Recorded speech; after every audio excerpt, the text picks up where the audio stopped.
Labor Day, a day in which we labor. That always seems to be the common trend with Dad and I on Labor Day. It's a Monday. It ain't no different any other day to us. We didn't do much yesterday. We weren't in the timber. Actually, yesterday I worked on the 548 grapple with Benny. We just had a little maintenance to do. We had to repack a couple cylinders, change the oil, blew out the air filter. Just like I said, for the most part, preventative maintenance. Those couple leaks, they bugged me to death. So that's been the big reason.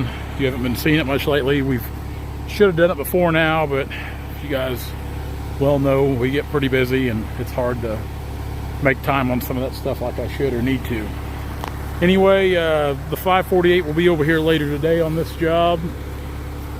We're gonna start using it probably a little more. The little 440, it's probably gonna go in. I think we're gonna do a little work on the winch to it because it's not wanting to pull like it should. Benny seems to think it's the clutch disc. I'm not a mechanic, so therefore I do not know, but he seems to 99.9% of the time be right about this stuff, so we're gonna go with that. Anyway, cutting post oak this morning. Dad and I have both been cutting. This will be the first drag out. I've got to hurry because Dad's getting ready to go down there and cut a couple pretty good walnut, but I just wanted to put a little time on the video real quick, kind of show you the quality of these post oak. Like I said, for you guys that are not local here to the Midwest, I know some people don't know what a post oak is. They look like a white oak, but they are not a white oak. It's a little junkier wood. It's real common here in Southwest Missouri. A lot of landowners get it confused. They say they've got a big stand of white oak, and lo and behold, they have a big stand of post oak. Which here in the last couple of years, we've actually had a pretty good deal going with the post oak, as long as they've got some size and they're clean, like this tree here. It's got a little size to it. Take probably a 10 or 12 foot log off of it and leave a tie log in the top. Same with about all this stuff here, and we're being very selective about the post oak, trying not to cut anything under 16 inches in diameter. So just minimal impact on the timber here. This timber's been logged years ago. There's stumps littered all through this timber. They're old stumps. I'm guessing 40 years at least 40 years old. So let's hook up here and try to get out here. We're gonna build a new landing. This is on a little more than midway on this farm. It's a long mile by a half mile, 320. So we'll hook up, go up there. We'll bring the skid steer over probably either this evening or tomorrow. We'll put in a deck up there. We'll have a new deck area.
tree had a hard lean, a big crotch. It's about the best we could hope for on the landing. See that one crotch is kind of propping it up there.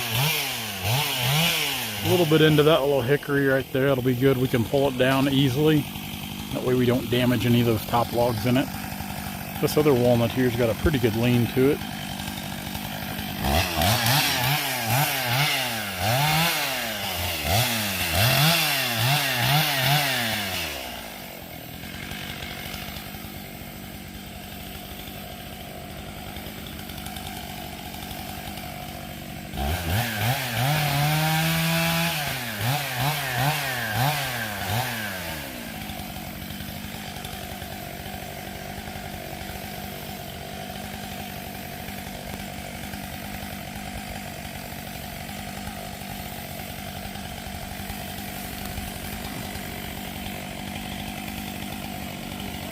Yeah, I see it.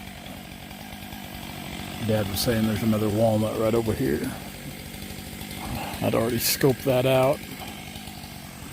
We'll get it cut here in a minute.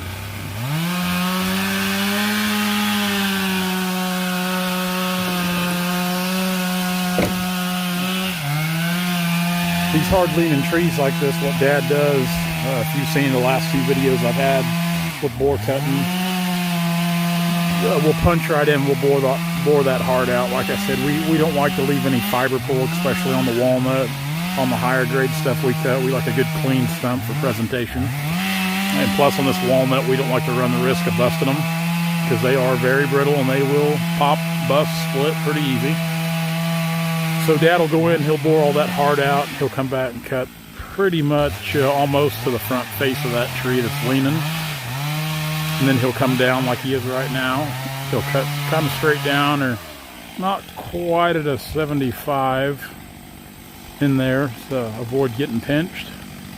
Then he'll come back on the backside like he's getting ready to do, and that backside kind of serves as a trigger. Now he'll release the tree.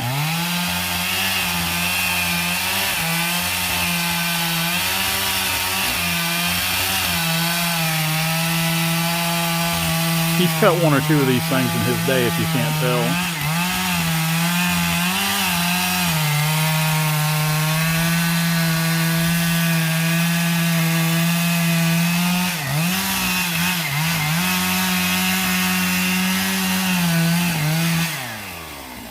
Seven grapevines, Dad.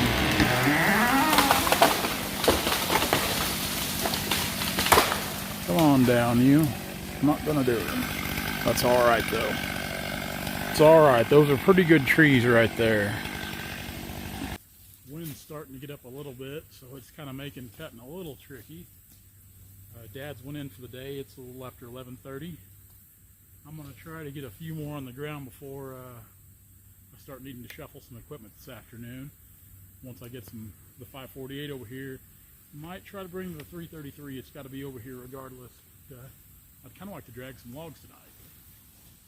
See if we can get this guy on the ground.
Hey guys, if you like what you see, be sure to like, comment, and subscribe to our channel for all of our latest videos.